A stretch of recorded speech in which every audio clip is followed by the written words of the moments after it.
चलो नमस्कार विद्यार्थी मित्रों, काले આપણે ચેપ્ટર નંબર 5 માં કુલ ખર્ચ સ્થિર અને અસ્થિર ખર્ચ વિશે જોયું હતું. તો આજે આપણે જોવાનું છે આગળનો સવાલ જોઈએ આપણે કે સરેરાશ ખર્ચ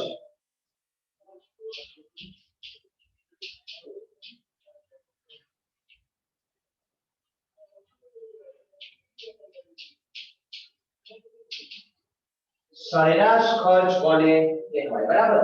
હવે સૌથી પહેલા આપણે આની વ્યાખ્યા જોઈએ કે સરેરાશ ખર્ચ એટલે શું થાય, બરાબર. ચાલો, તો અહીંયા તમને આપ્યું છે સરેરાશ ખર્ચ. તો જ્યારે પણ આપણે તમને રીત આપી દઉં કે જ્યારે પણ તમારે કોઈ પણ વસ્તુનો સરેરાશ ખર્ચો જોતો હોય તો કઈ રીતે નીકળે. ઉદાહરણ તરીકે કોઈ એક સાબુ બનાવતી ફેક્ટરી છે, બરાબર. તે એક દિવસમાં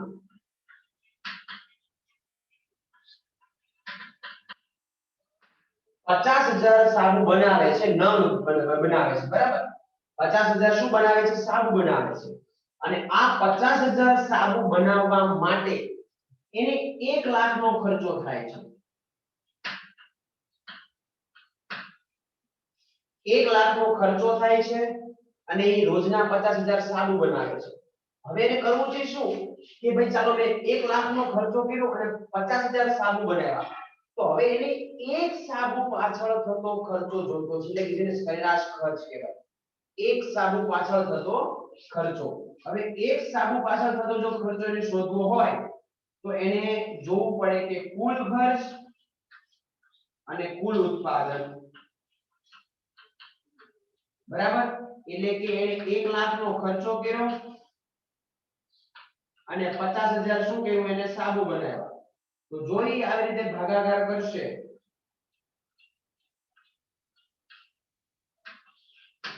તો એને ખબર પડશે કે મને એક સાબુ બનાવવા પાછળ 2 રૂપિયાનો ખર્ચો થાય છે. તો આ ખર્ચો કેવો કહેવાશે? સરેરાશ ખર્ચ કહેવાશે, બરાબર. તો આવી રીતે આપણે સરેરાશ ખર્ચ શોધીશું. તો સૌથી પહેલા આપણે વ્યાખ્યા જોઈએ કે સરેરાશ ખર્ચ કોને કહેવાય. તો કે પેઢીના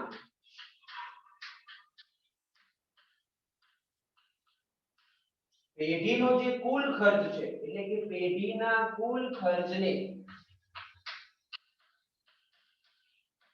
પેઢીના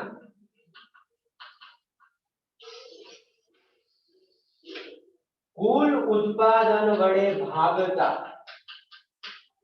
જે ખર્ચ મળે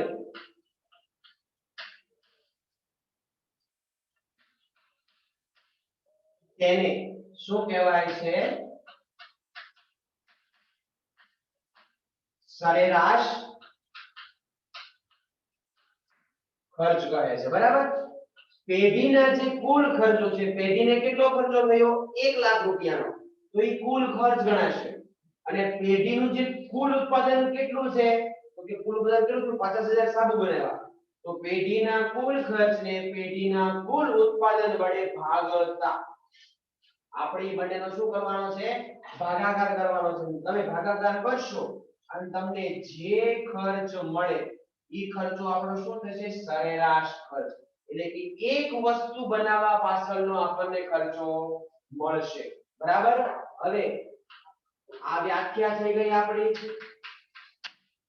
સરેરાશ ખર્ચને અંગ્રેજીમાં શું કહેવાય?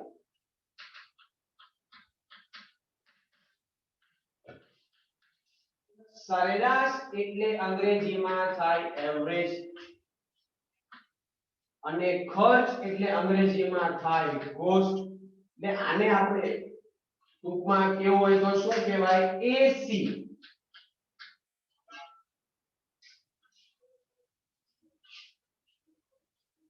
શું કહેવાય છે? એસી એટલે કે એવરેજ કોસ્ટ કહેવાશે. હવે મારે એનું સૂત્ર લખવું છે કે એવરેજ કોસ્ટ નું સૂત્ર શું થાય? તો કે એસી બરાબર, હવે તો અહીંયા પૂછો ને પેઢીના કુલ ખર્ચ. કુલ ખર્ચ એટલે ટોટલ કોસ્ટ, પીસી. એને કોની વડે ભાગવાનું છે? કુલ ઉત્પાદન. તો અહીંયા તમને હું ફરી વખત કહું છું, કુલ ખર્ચ એને અંગ્રેજીમાં કહેવાય ટોટલ કોસ્ટ અને આને કુલ ઉત્પાદન, એને અંગ્રેજીમાં કુલ એટલે ટોટલ અને ઉત્પાદન એટલે પ્રોડક્શન. તો આ તો ટીસી આપણને ખબર છે, કુલ ખર્ચ આપણે કાલે જોયું હતું વ્યાખ્યા. કુલ ઉત્પાદન એટલે કે ટીપી. એસી બરાબર ટીસી ના છેદમાં એપી.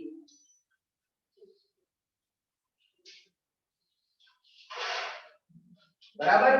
તો અહીંયા શું થશે? એસી બરાબર ટીસી ના છેદમાં ટીપી. એટલે તમને શું મળશે? અહીંયા એસી મળે છે. બરાબર. તો હવે આપણે આને એક્ઝામ્પલ વડે જોવાનું છે કે એક્ઝામ્પલમાં આપણે કોઈ પણ એક સાદું એક્ઝામ્પલ લઈ લઈએ કે જેની મદદથી તમે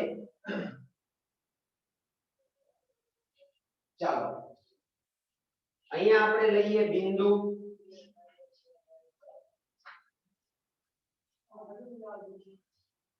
અહીંયા આપણે લઈએ એકમ. એકમને હું ટીપી કહું તો પણ ચાલે. પછી આ છે આપણું ટીસી અને અહીંયા આપણે શોધવાનો છે એસી. બરાબર.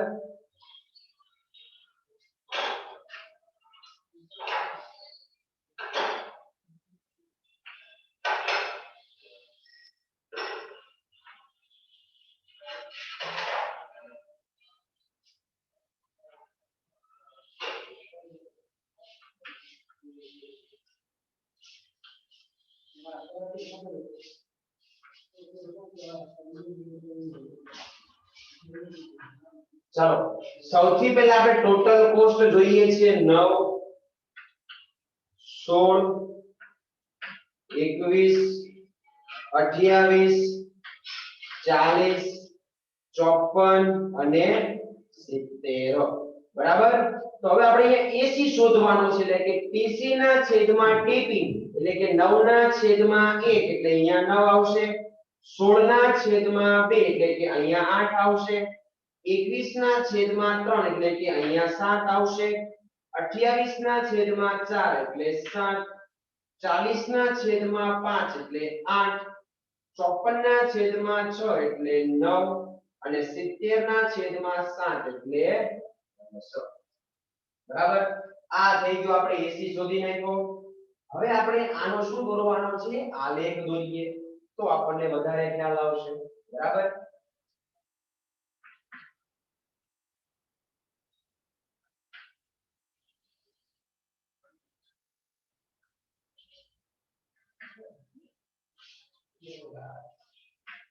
આ છે આપણું એકમ અને અહીંયા આપણને શું મળવાનું છે? કઈ રેખા મળશે?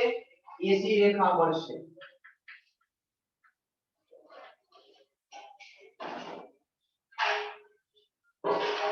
આ આપણી એસી રેખા છે. બરાબર. એસી એટલે એવરેજ કોસ્ટ. બરાબર. ચાલો એકમ આપડા ક્યાં સુધી છે? 1 થી 7 છે. 1 2 3 4 5 6 અને 7.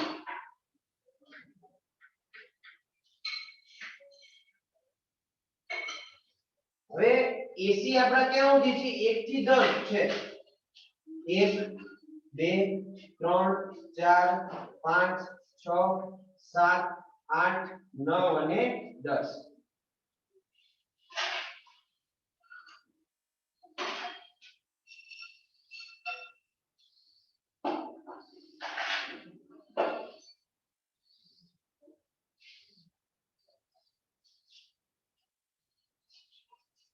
બરાબર. ચાલો જોઈએ સૌથી પહેલા આપણે ટીસી ને ભૂલી જવાનું. આપણે કોને એકમ અને એસી 1 9 1 9 અને અહીંયા બાકી રહી ગયા લખવાના 1 2 3 4 5 6 7 8 9 અને 10. 1 9 એટલે પહેલું બિંદુ આપણું ક્યાં આવશે? અહીંયા. ચાલો આને થોડા ડાર્ક કરી દઈએ. બરાબર. ચાલો બીજું 2 8 2 અહીંયા 8 અહીંયા બરાબર 3 7 3 અહીંયા 7 અહીંયા 3 7 4 7 4 અહીંયા 7 અહીંયા 5 8 5 અહીંયા 8 અહીંયા બરાબર 6 9 6 અહીંયા 9 અહીંયા અને 7 10 7 અહીંયા છે 10 અહીંયા છે હવે આપણે શું કરીશું જેટલા પણ બિંદુઓ છે એને આપણે જોઈન્ટ કરી દઈશું અહીંયા બિંદુઓ જોઈન્ટ કરવા માટે સ્કેલનો ઉપયોગ નહીં કરવાનો બરાબર તમને જ્યાં બિંદુઓ મળે છે ત્યાં રેન્ડમલી તમારે પેન્સિલથી તમારે એને જોઈન્ટ કરી દેવાના બરાબર તો ગ્રાફ સરસ રીતે તમને જોવા મળશે આ બધા બિંદુઓ તમે જોઈન્ટ કરી દીધા ચાલો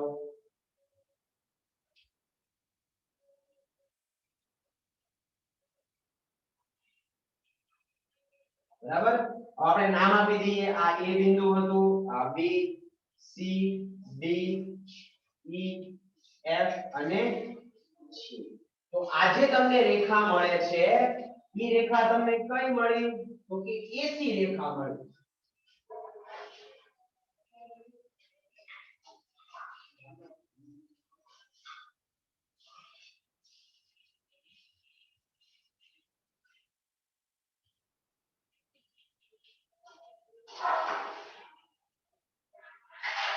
આ રેખા આપણને કઈ મળે છે AC રેખા આપણને પ્રાપ્ત થાય છે હવે જ્યારે તમે આનું વિશ્લેષણ કરો વિદ્યાર્થી મિત્રો તો વિશ્લેષણ એકદમ સિમ્પલ છે પરંતુ વિશ્લેષણનો જે પહેલો મુદ્દો છે કે x અક્ષ પર આપણને એકમ આપેલું છે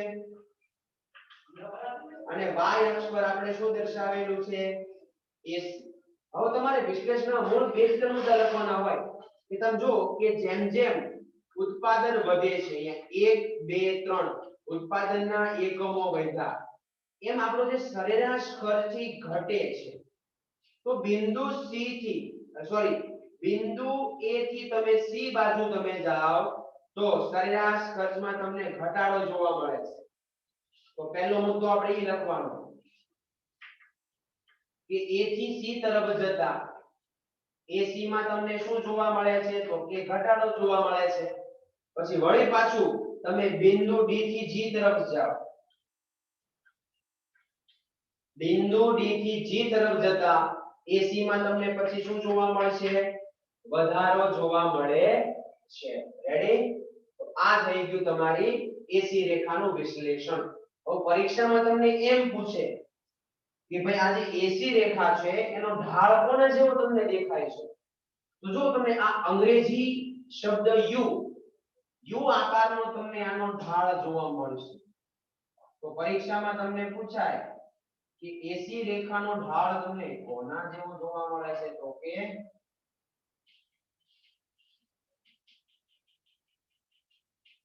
U આકારનો તમને શેપ આનો AC રેખાનો જોવા મળે છે બરાબર તો આ થઈ ગઈ તમારી સરેરાશ ખર્ચની રેખા હવે આપણે જોવાનું છે સીમાંત ખર્ચ જે થોડો અલગ ખર્ચો છે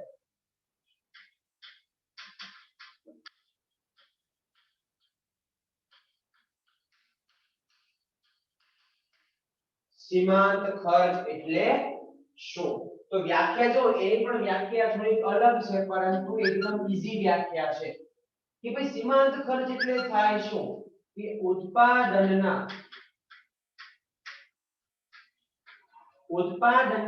કુલ એકમોમાં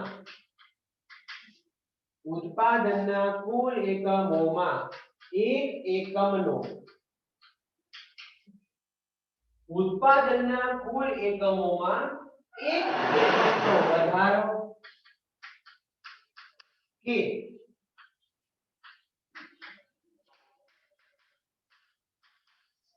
એક એકમનો ઘટાડો થવાથી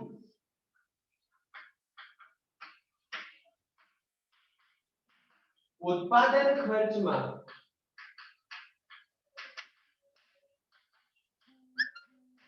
જે ફેરફાર થાય છે તેને કયો ખર્ચો કહેવાય? સીમાંત ખર્ચ. અહીંયા વિદ્યાર્થી મિત્રો ખાસ આપણે જોવાનું છે કે આપણે બધો જ ખર્ચો નથી લેવાનો, આપણે ખાલી સીમાંત ખર્ચ ગોતવાનો છે. એટલે એક્ઝામ્પલ હું લઉં છું. ઉત્પાદનના કુલ એકમ, ઉદાહરણ તરીકે મેં ચાલો 50,000 સાબુ બનાવ્યા. રેડી? આ ઉત્પાદનના કુલ એકમ છે. એ ઉત્પાદનના કુલ એકમમાં એક એકમનો વધારો, એટલે કે જ્યારે હું 50,000 સાબુ બનાવું છું અને એમાં 1 લાખનો ખર્ચો થાય છે. હવે મેં એક સાબુ વધારે બનાવ્યો, એક એકમનો વધારો કે એક એકમનો ઘટાડો. હવે જ્યારે હું પહેલા 50,000 સાબુ બનાવતો હતો ત્યારે 1 લાખનો ખર્ચો થતો હતો. હવે હું 50,000 ને એક સાબુ બનાવું છું, એક સાબુ મેં વધારે બનાવ્યું. જો અહીંયા વાત છે એક એકમના વધારા અને ઘટાડાની વાત છે. તો જ્યારે હું એક સાબુ વધારે બનાવું છું તો અહીંયા પણ ખર્ચો પ્લસ થશે, અથવા તો હું જ્યારે એક સાબુ ઓછો બનાવું છું તો અહીંયા પણ ખર્ચો ઘટશે. તો વિદ્યાર્થી મિત્રો, એક એકમનો વધારો થાય કે એક એકમનો ઘટાડો થવાથી અહીંયા જે ફેરફાર થાય ખર્ચમાં, એ ખર્ચને શું કહેવાય? સીમાંત ખર્ચ કહે છે. પરંતુ આપણે ખાલી અહીંયા એકને જ ધ્યાનમાં લેવાનું છે કે એક એકમનો જે વધારો થાય છે, એક એકમનો જે ઘટાડો થાય છે અને ખર્ચમાં જે ફેરફાર થશે એને. બરાબર?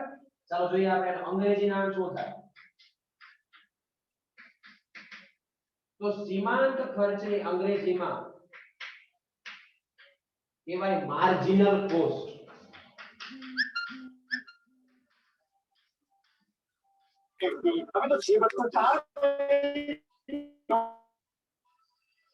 અંગ્રેજીમાં એને શું કહેવાશે? Marginal cost.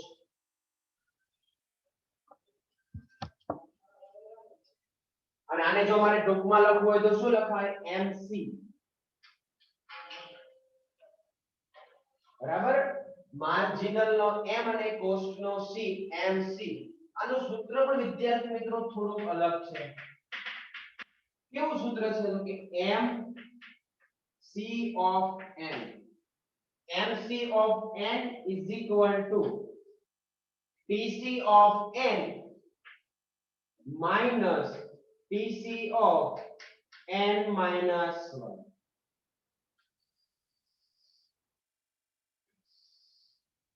આ એનું શું છે?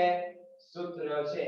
MC of N is equal to TC of N minus TC of N minus 1. જ્યાં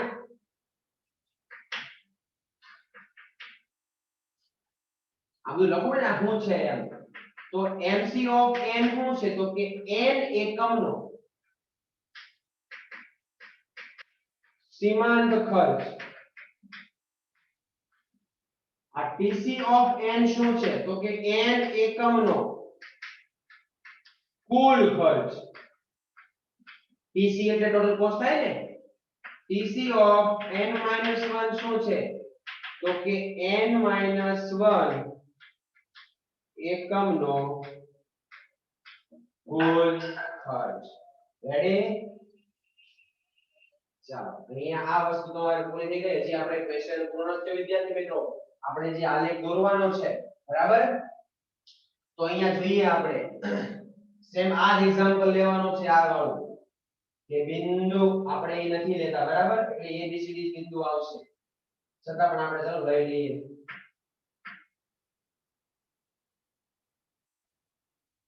બિંદુ, પછી આ આપણું TP, પછી આ આપણું TC અને અહીંયા આપણું આવશે MC. બરાબર? A B C D E F G. દેખાય છે ને બધાને પાછું? બરાબર? જે આપણે બાજુમાં એક્ઝામ્પલ લીધું હતું એ જ એક્ઝામ્પલ આપણે લેવાનું છે. ચલો અહીંયા TP તો કે એકમ કયો બંને એક જ થાય 1 2 3 4 5 6 અને 7 ઈસી આપણે ઈ જ લેવાના છે 9 16 21 28 40 54 અને 70 હવે આપણે કેમ અહીંયા ટીસી એસી શોધતા હતા કે ભાઈ ચાલો ટીસી ના છેદમાં ટી એટલે કે 9 ના છેદમાં 1 કરો 16 ના છેદમાં 2 કરો 21 ના છેદમાં 7 કરો તો આપણને આ મળે પરંતુ એમસી શોધવા માટે આપણે આ સૂત્રનો ઉપયોગ જોશે બરાબર તો હું ચાલો સૌથી પહેલા અહીંયા તમને બતાવું છું કે MC1 કઈ રીતે ફાઇન્ડ કરાય તો આપણે અહીંયા પહેલો MC જોતો છે નંબર 1 MC બરાબર તો અહીંયા આપણે જ્યાં પણ સૂત્રમાં તમને n દેખાય છે સૂત્રમાં જ્યાં તમને n દેખાય છે ત્યાં n બરાબર 1 મૂકવાનું ચાલો અહીંયા જોઈએ આપણે અહીંયા હું મૂકું બરાબર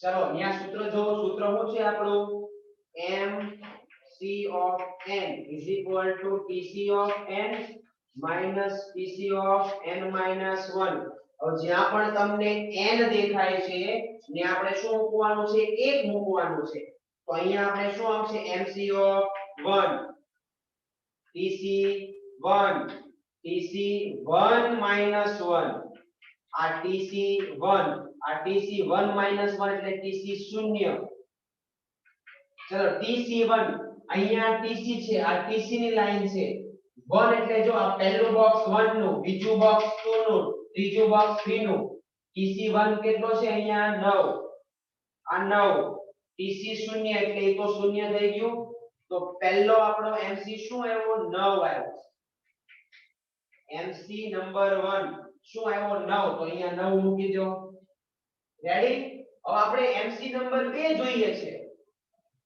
MC નંબર 2 જોઈએ છે તો જ્યાં પણ સૂત્રમાં તમને n દેખાય જ્યાં પણ સૂત્રમાં તમને n દેખાય ત્યાં આપણે શું કરવાનું છે n બરાબર 2 મૂકી દેવાનું ચાલો અહીંયા n TC2 TC2 1 TC2 અહીંયા 2 TC2 કેટલા છે તો કે 16 છે minus 2 minus 1 TC1 TC1 કેટલા છે અહીંયા 9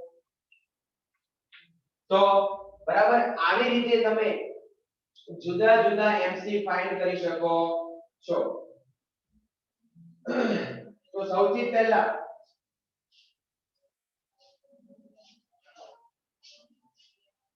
16 માંથી 9 બાદ કરો બરાબર 16 માંથી 9 બાદ કરશો એટલે તમને આન્સર મળશે 7 બરાબર એટલે પહેલો આપણો બીજો MC આપણો શું આવશે 7 આવે હવે દર વખતે આપણે આખું સૂત્ર મૂકીને મૂકવા નહીં જવાનું પછી શું કરવાનું કે 16 માંથી 9 બાદ કર્યા એટલે 7 આવ્યા હવે આપણે અહીંયા જોતું છે તો 21 માંથી 16 બાદ કરો તો તમારો આન્સર 5 આવશે 21 માંથી 16 બાદ કરો એટલે 5 આવે વળી પાછો 28 માંથી 21 બાદ કરો એટલે 7 આવે પછી 40 માંથી 28 બાદ કરો એટલે 12 આવે 54 માંથી 40 બાદ કરો એટલે 14 આવે અને 70 માંથી 54 બાદ કરો એટલે આન્સર શું આવશે નીચેમાંથી ઉપર બાદ કરતું જવાનું હજી એક તમને ટ્રીક કહું પહેલો જે આપણો ટીસી છે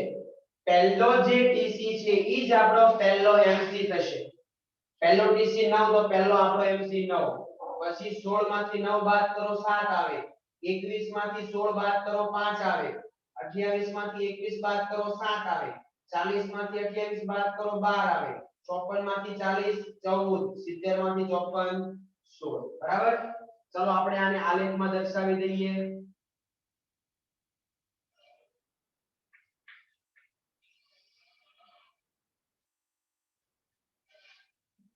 બરાબર 1 2 3 4 5 6 અને 7 આ જો તમે જોઈ શકો છો કે 16 સુધી લઈ જવાનું છે તો આપણે 1 2 3 4 5 નો લેવાય આમાં આપણે સ્કેલમાં પ્રયોગ કરે બબેનો ગેપ લઈ લેવાય 2 4 6 8 10 12 14 અને 16 2 4 6 10 12 14 અને 16 બરાબર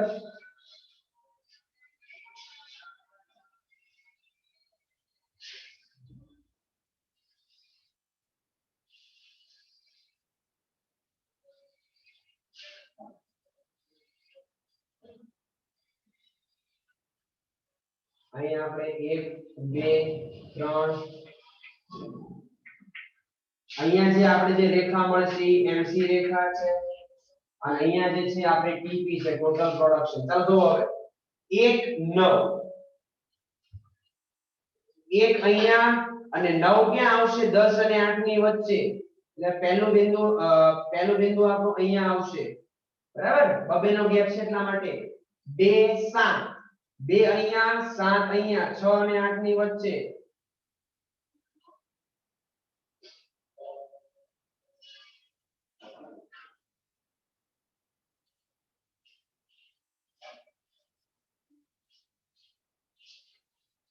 પછી 3 5 3 અહીંયા 6 અને 5 6 અને 4 ની વચ્ચે 4 7 4 અહીંયા અને 7 અહીંયા 5 12 5 અહીંયા 12 અહીંયા 6 14 6 અહીંયા 14 અહીંયા અને 7 16 7 અહીંયા 16 અહીંયા બરાબર આપણે બધા બિંદુઓને શું કરી દઈએ જોઈન કરી દઈએ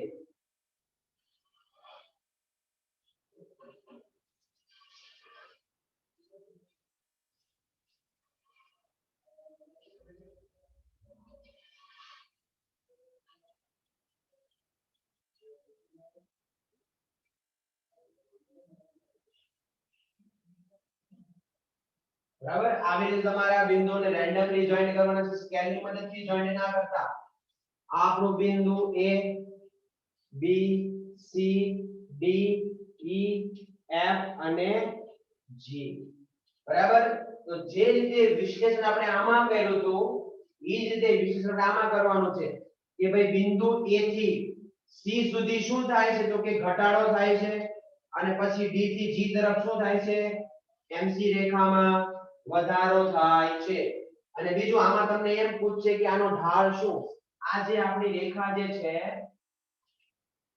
એ કઈ રેખા ગણાય છે MC રેખા ગણાય છે વિદ્યાર્થી મિત્રો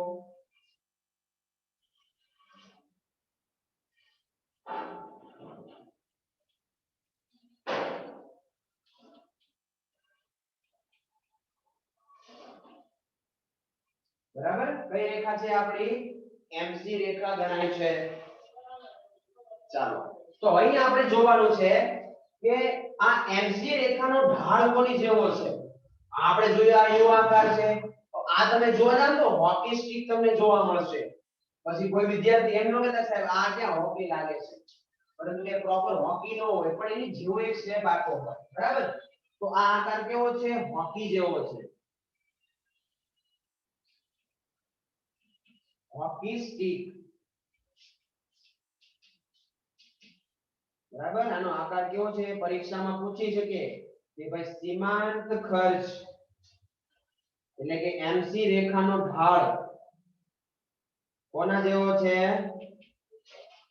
હોકી સ્ટિક ઠીક બરાબર